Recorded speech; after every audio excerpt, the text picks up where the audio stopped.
Hi everyone, I hope you're all doing well. Now many of you may have already tried Manowar 2 in the last week for the playtest, so let me know your thoughts down below in the comments as well. Let's see if they sort of match up with mine. I'm quite curious based on what I've already been told by people. So back in the day, I was a big fan of Soldiers and Heroes of World War II and the Faces of War games, as well as the original Men of War games as well, and I played those with my buddies that I've known for years. We played through the single player campaigns co-op, and that made it a lot more fun, in all honesty. You could do a lot of fun stealth stuff, killing multiple targets at once to assault one of the locations. But since I was such a big fan of those older games, I've had my eye on Manowar 2 for a while. The truth is, it's been a long time since I've played games like this, and it honestly took me a little while to get back into the swing of things and not just send my tanks in wildly getting them destroyed. But I was busy, unfortunately, in the last test, so I didn't get to play it very much, covering another game, but thankfully this time I had enough time to play through all the tutorial, the 3 single-player missions, and I even managed to squeeze in a couple of games versus the AI in multiplayer. You had to host a custom game and fill it with AI to do that, but that was something that my buddies could get involved with and give me their feedback as well. So let's go straight into what was good about this playtest. Well, it's a very standard Soldiers Heroes of World War II / Faces of War type gameplay. I'm getting old, so everything fuses into one a little bit now with those older games, so I can't say it's hugely different from the gameplay of Assault Squad, but I have noted some people saying it's more like Soldiers Heroes of World War II than Assault Squad, which for me wasn't a bad thing because I think I enjoyed those original games more than I enjoyed the Assault Squad games. But admittedly, it's difficult for me to say 100% either way without going back and replaying Assault Squad, to be honest. The inventory system, the unit controls, and the combat all feel very familiar, which is a good thing, because even while initially at first I struggled with this, I did start to remember how things worked and more clicked from what I remembered in the past. For example, repeated artillery shots in one area increases the accuracy of that piece of artillery on that area, and targeting tanks' turrets can be an effective way of disabling them, to name but a few little things that sort of came back to me.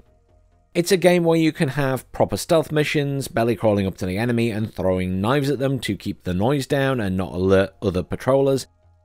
Easier said than done, of course. This is really where the co-op missions and the campaign shine, but sadly this was not an option to test at the moment. I do hope, of course, that the full campaign is co-op when the game releases. Now, the tutorials covered all basic aspects of the game, and I think they were actually very well set up. There were more than I expected to be perfectly honest. A little bit of polishing is maybe needed in some of them, and maybe they could add a few more before launch, but I have no major complaints there. I think they were actually very well done and really explained a lot of the game to me that I'd maybe forgotten over the years. The missions on offer were a good mix. The first one, which is actually up on the channel, feel free to have a look. That needs a bit more direction at the start, just so you can get over the first hurdle, but otherwise it went fairly well, no major bugs to report. The second feels a lot more like a stealth mission, and I really struggled with this one solo, as there were parts where I really wish I could control 2 or 3 units at once to knife multiple enemies silently. The third mission was taking a position and then defending it. This was actually a really nice way to get into a defense mission, though it took me multiple goes to try and get into the enemy bunkers at the start, as they were pretty well defended and you had a very small force. If the entire campaign set has a good mix of missions like this all the way through, I think it'll be a lot of fun, even more so if it's all able to be played in co-op. One of the really cool features they've added to the game are the fortifications. It's a really nice idea. Not just the basics of tank traps and mines, but also camo netting over your weapon systems or your tanks, sandbag nests that pop up around your stationary units, which can provide cover from scout planes and things like that. They can't see through the camo netting. It's a brilliant idea. It's a nice addition to the game. It just adds another element and allows to better set up for defensive missions and things like that, or even just in standard multiplayer games, you can sort of hide stuff from the enemy. I would say overall the good was that the gameplay is there, and that was the most important thing for me. Does it play like the older games? Obviously looking a bit more modern, but yes, generally it plays like those older games. There's a lot of micromanaging of inventory and stuff, but that's just how those games were, but I know that's not going to be for everyone. let's move on to the bad. And let's first address the elephant in the room. The game is always online, persistent connection game, whatever you want to call it. But basically, if you want to play the single player, you have to be connected, and the game servers have to be up.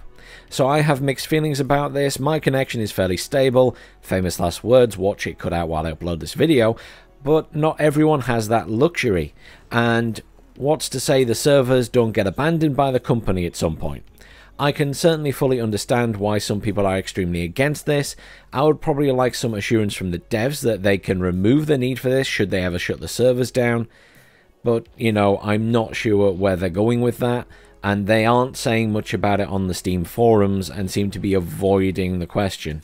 So I have to be honest and say there are question marks there. Okay, now that's out of the way, let's talk about the graphics. Now, the graphics aren't bad, but some of the textures are quite basic. Now, the game is still in beta, so I'm hoping we will see some improvements, but as it stands, if you're zooming in with the max settings on textures as well, ground and some of the objects and buildings can look very blurry. Another issue which I'm not personally very keen on is the whole unlocking units, collecting them and cards and this, that and the other. I do understand the appeal, and it's being added into a lot of games these days for that reward factor for finishing missions, etc.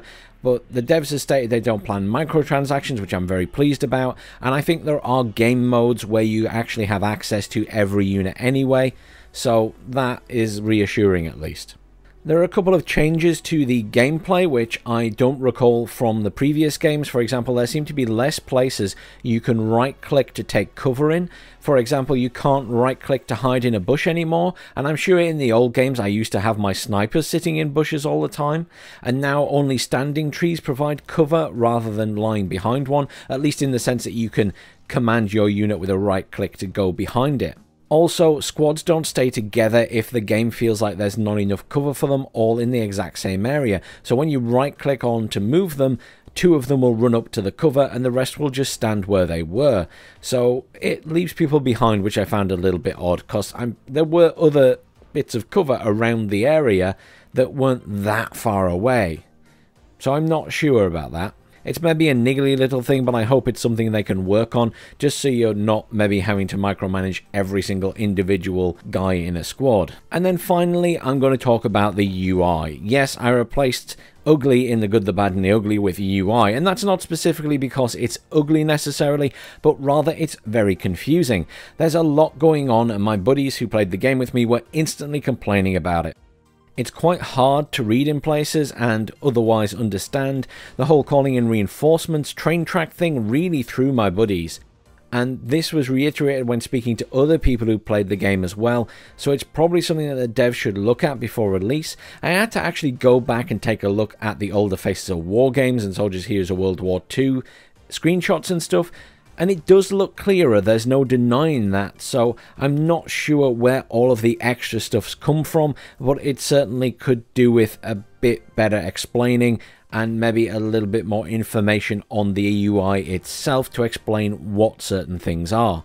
I mean, the truth of the matter is, it's quite a complex game and each individual unit can do a lot of different things, so you do end up with a lot of different buttons on the screen to be able to do all those things. So, you know, that's always been part of these games. I think it's just the extra stuff around it that's maybe confusing people a little bit more.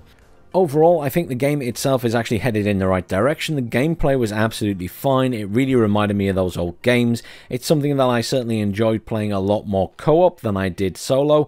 In terms of the multiplayer, it seems to run pretty smoothly. The missions load quite slowly at the moment. I'm hoping that's something that's going to be addressed before release, because currently loading times are very slow.